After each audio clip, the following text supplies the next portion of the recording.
Class BSc third year, subject organic chemistry और unit है हमारी 4th नंबर यूनिट शुरू कर रहे हैं हम।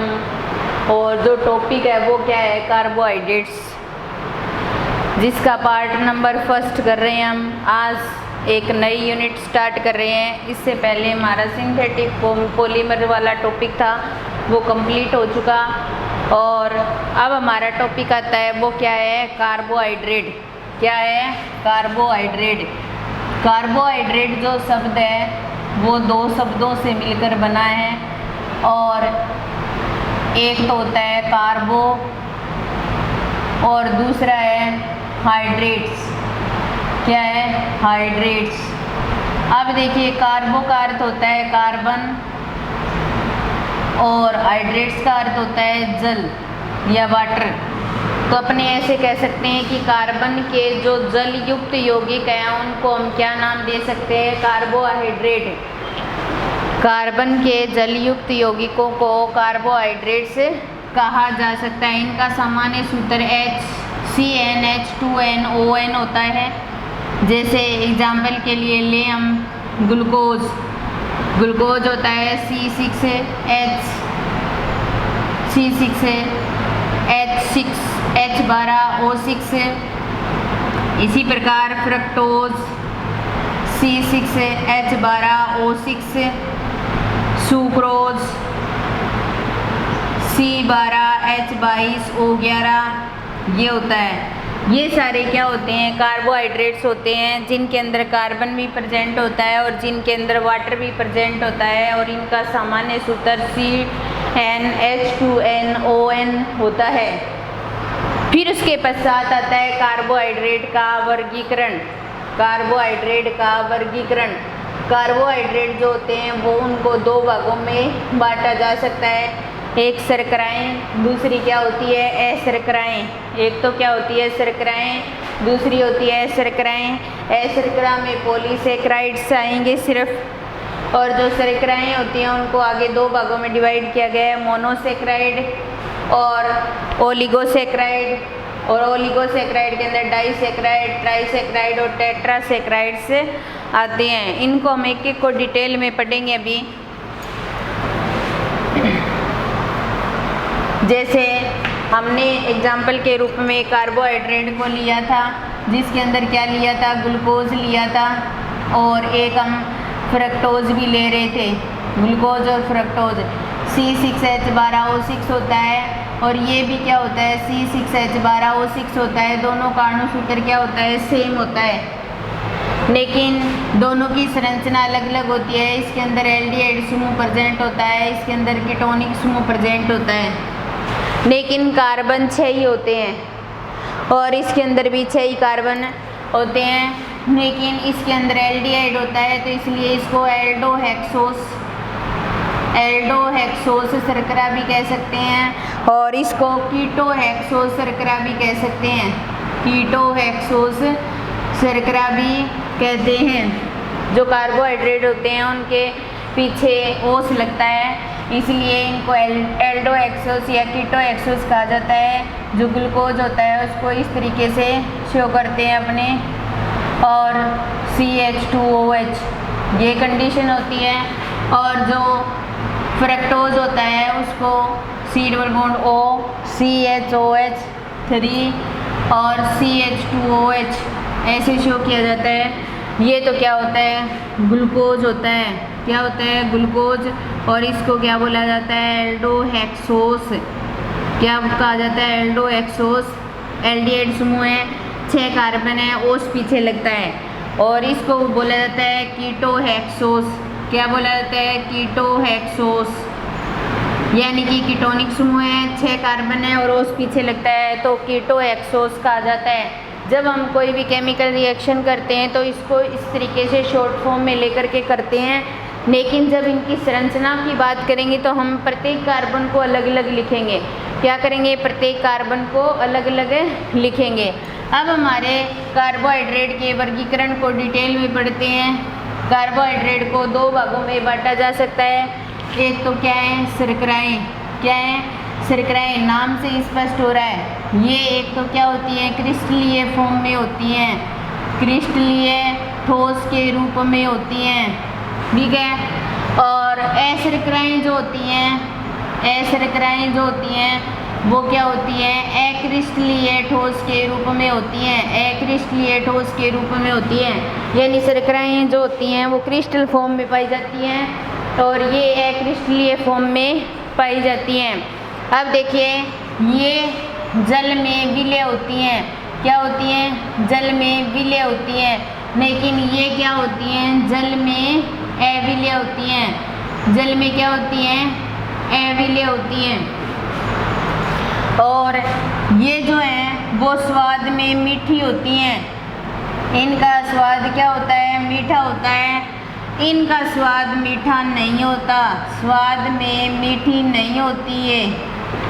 इसके अंदर क्या आते हैं, पॉलीसेकेराइड आते हैं, इसके अंदर क्या आते हैं, पॉलीसेकेराइड आते हैं। तो सबसे पहले हम शर्कराएं ले रहे हैं और शर्कराओं के अंदर शर्करा को दो भागों में बांटा जा सकता है, मोनोसेकेराइड और ओलिगोसेकेराइड। मोनोसेकेराइड जो होते हैं उनके अंदर क्या होती है, कार्बोहाइड्रेट की जो इकाइयाँ होती है वो सिंगल फॉर्म में होती हैं। जैसे इसके अंदर कौन आता है, ग्लूकोज और फ्रक्टोज आते हैं, ग्लूकोज और फ्रक्टोज आते हैं, जिसको C6H12O6 और C6H12O6 से शो किया जाता है, या फिर इनको बोला जाता है पॉलीहाइड्रोक्सी, या क्या बोला जा सकता है इनको, polyhydroxy aldehyde and ketone, polyhydroxy aldehyde व कीटोन, या फिर अपने ऐसे कह सकते हैं कि ऐसे कार्बोहाइड्रेट जो पॉलीहाइड्रोक्सी एल्डिहाइड कीटोन की फॉर्म में होते हैं और जिनको आगे जल अपघटित नहीं किया जा सकता। पॉलीहाइड्रोक्सी एल्डिहाइड व कीटोन जिनको आगे जल अपघटित नहीं किया जा सकता या जल अपघटित करके और आगे भागों में विभाजित नहीं कर सकते, ये एल्डोएक्सोस के फॉर्म में पाई जाती है और ये कीटोएक्सिस के फॉर्म में पाई जाती है। तो ये क्या होते हैं, मोनोसेकेराइड होते हैं, क्या होते हैं, मोनोसेकेराइड। ओलिगोसेकेराइड जिनको क्या किया जा सकता है, जल अपघटित किया जा सकता है और जल अपघटित करके टुकड़ों में तोड़ा जा सकता है, ये कई प्रकार की होती हैं। जैसे सबसे पहले आता है डाइसेकेराइड, क्या आता है, डाइसेकेराइड। डाइसेकेराइड जो होता है अगर इसको जल अपघटित किया जाए तो ये दो मोनोसेकेराइड की इकाइयों में टूट जाता है। अगर इसको जल अपघटित करते हैं तो ये दो मोनोसेकेराइड की इकाइयों में टूट जाता है। इसके अंदर एग्जाम्पल आता है सुक्रोज, क्या आता है, सुक्रोज, C12H22O11, ये ले लिया हमने और इसको क्या करवाएंगे, जल अपघटित करवाएंगे और जल अपघटित करवाएंगे तो ये C6H12O6 और C6H12O6 में टूट जाएगा।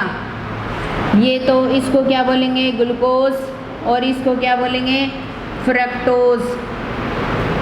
तो ये जब जल अपघटित किया जाता है तो यहाँ पर क्या किया जाता है, इन्वर्टेज एंजाइम काम में लिया जाता है।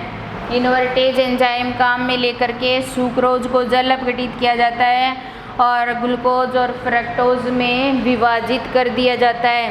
तो इस तरीके से डाइसेकेराइड जो होते हैं वो दो मोनोसेकेराइड की इकाइयों में टूट सकते हैं, दो मोनोसेकेराइड की इकाइयों में टूट सकते हैं। फिर उसके बाद में आता है ट्राइसेकेराइड, ये दो मोनोसेकेराइड इकाइयों में टूट सकता है, डाइसेकेराइड है। ट्राइसेकेराइड जो होता है वो क्या होता है, जल अपघटित करने पर 3 मोनोसेकेराइड इकाइयों में टूट सकता है। तो इसके अंदर जो एग्जाम्पल आता है वो है रेफिनोज। रेफिनोज जो शर्करा होती है वो ट्राइसेकेराइड के फॉर्म में पाई जाती है और टेट्रासेकेराइड होते हैं, अगर इनको तोड़ा जाए तो ये क्या करते हैं, तोड़ने पर 4 मोनोसेकेराइड की इकाइयों में टूट सकते हैं, इसलिए इसको क्या बोला जाता है, टेट्रासेकेराइड बोला जाता है। और इसके अंदर जो शर्करा आती है वो होती है स्टेकियोज। स्टेकियोज शर्करा जो होती है वो टेट्रासेक्राइड के अंदर आती है या फिर वो ओलिगोसेक्राइड के अंदर आती है। तो इस तरीके से शर्कराएं जो होती है वो मोनोसेक्राइड और ओलिगोसेक्राइड दो भागों में विभाजित होती है। ओलिगोसेक्राइड आगे डाइसेक्राइड है तो दो भागों में विभाजित हो जाएगा। ट्राइसेक्राइड है तो 3 मोनोसेक्राइड इकाइयों में टूट जाएगा और टेट्रासेक्राइड है तो 4 मोनोसेक्राइड इकाइयों में टूट जाएगा। फिर उसके पश्चात अशर्कराएं जो एक्रिस्टलेटोस के फॉर्म में होती हैं, जल में अविलेय होती हैं और या स्वाद में मीठी नहीं होती, वो क्या होते हैं? पॉलीसेक्राइड होते हैं। क्या होते हैं? पॉलीसेक्राइड होते हैं। जैसे एग्जाम्पल के लिए सेलुलोज ले लो आप, सेलुलोज इसी के अंदर आता है। तो सेलुलोज पॉलीसेक्राइड है, एक प्रकार से पॉलीसेक्राइड के अंदर आता है या शर्करा के अंदर आता है। अगर पॉलीसेक्राइड को जल अपघटित किया जाए ना तो ये बहुत सारी मोनोसेक्राइड इकाइयों में टूट सकते हैं।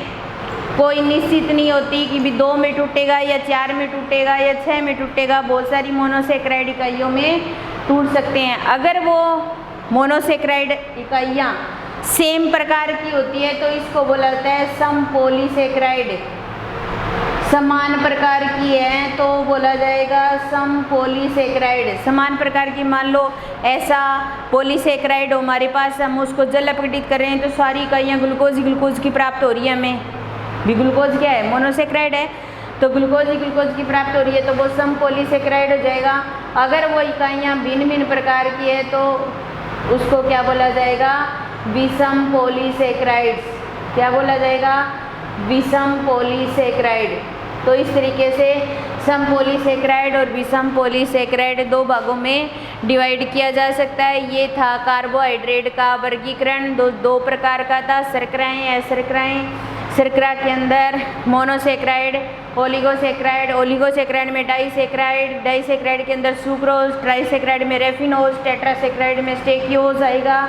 और जो अशर्कराएं हैं उसके अंदर पॉलीसेक्राइड समान प्रकार की इकाई, सम पॉलीसेक्राइड असमान प्रकार की इकाई विषम पॉलीसेक्राइड। तो इस तरीके से हमने कार्बोहाइड्रेट और कार्बोहाइड्रेट से संबंधित वर्गीकरण कर लिया।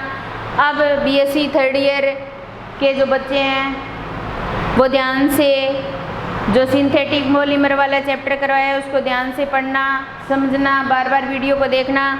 और उसके बाद हमने नया चैप्टर शुरू किया है, नई यूनिट शुरू की है, उसको देखना और आपको नोट्स भी उपलब्ध करवा दिए जाएंगे।